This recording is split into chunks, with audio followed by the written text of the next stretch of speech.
hey, I'm in a new location.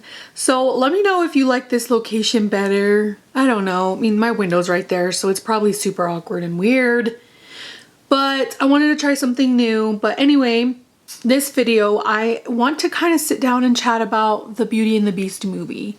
Now, I know there's a lot of reviews out there about this movie, but I kind of wanted to give my thoughts on it and my perspective. So let's talk. So let me start by saying that my perspective of this video might be a lot different and way off than a lot of other people's, because first of all, I sat in luxury reclining seating, so I feel like that really impacted my whole experience of the movie. Secondly, when I went, it was like opening weekend, so it was last Sunday or Saturday, and it was mostly sold out, so I had to sit in the front row. So that was another thing that I had never experienced in a movie, at least not in a really long time, probably like 8 years.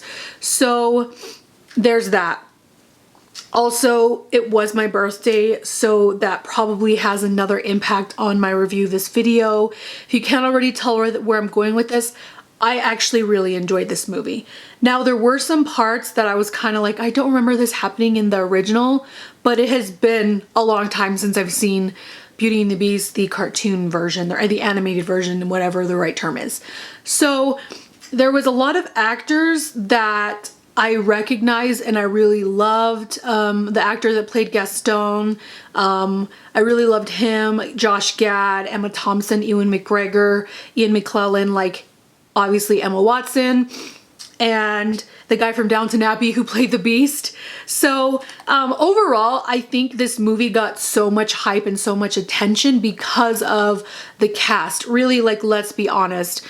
There was a giant cast that were mostly really super famous people. And if there was going to be a lot of singing, it makes sense that they would try to get people who like the public would recognize, but also has an amazing voice. Like, I have a huge crush on Ewan McGregor, and he has a great voice. And while he was singing the whole time, I'm just like, the best part in this, and the best character by far in this whole movie is Lumiere. I went into it thinking that I would be in love with Belle, but to be honest, like, Emma Watson, I feel like is kind of similar in a lot of her movies. Like, she kind of does the same person. Don't get me wrong, I think she did Belle justice in the way that she looks, but in terms of her personality and all of everything else, her acting, I just didn't feel like it was amazing. Wow.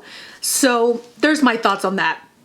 So I really loved that they included some original songs from the original movie, and they also changed it up and added some other songs that maybe weren't part of the original.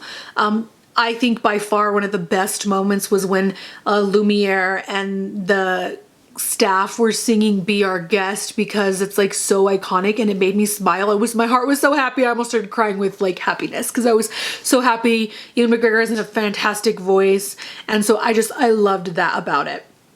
One thing I didn't love about the movie was that there was so much hype around this like gay moment, and honestly it came and went so fast that it didn't even linger with me. And as I'm watching it, I'm not thinking like, oh, this is gross and I'm super offended by this. It was just like, where did this come from? And it seems so random and kind of unnecessary.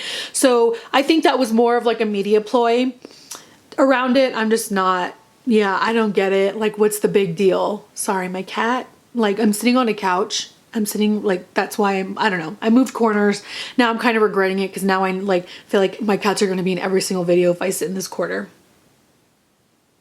All right, and the last thing I didn't really love about this movie was the fact that, like, okay, even though this was set for PG, Beast does, spoilers is spoiler, so if you don't want to hear this, you know, click or mute me, but Beast gets shot in the back by Gaston, and I'm just like, okay, like, if you're PG, most kids would be traumatized by seeing gunshots. Like, I don't think that that's necessarily appropriate for young kids. So when I saw that, I was like, oh, that's like not a big deal. But as I went back and thought about it before I decided to film this video, I was thinking, yeah, like, if your kids are really sensitive, I wouldn't recommend letting them see this, or maybe getting an edited out version, because I feel like it was a little much, and it was like there was quite more violence than I remember there being.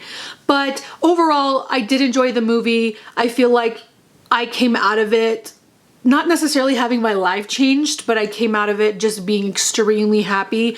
I think it was a combination of where I was sitting, it was my birthday, and now that I've kind of come down from that high and that like reality is set in, I don't think I love it as much as I thought I did, but it's still a good movie. I would suggest it. I think it's better than like Cinderella and Alice in Wonderland. So I'm looking forward to see what Disney does in the future. I have seen tweets about the Mulan live action movie not having any of the original songs in it, and that's making me not want to go see it, which is like really sad for me, but that's just my thoughts. So that is everything for this video. I really hope you enjoyed. If you're not subscribed, please do. I'd really appreciate it. I will talk to you very soon, and of course, thanks for watching. My kitty. Ow, ow, ow. Stop purring. So those are all the books that I love that are from a sociological perspective. If you're at all interested in like social issues or anything like that, then I would highly recommend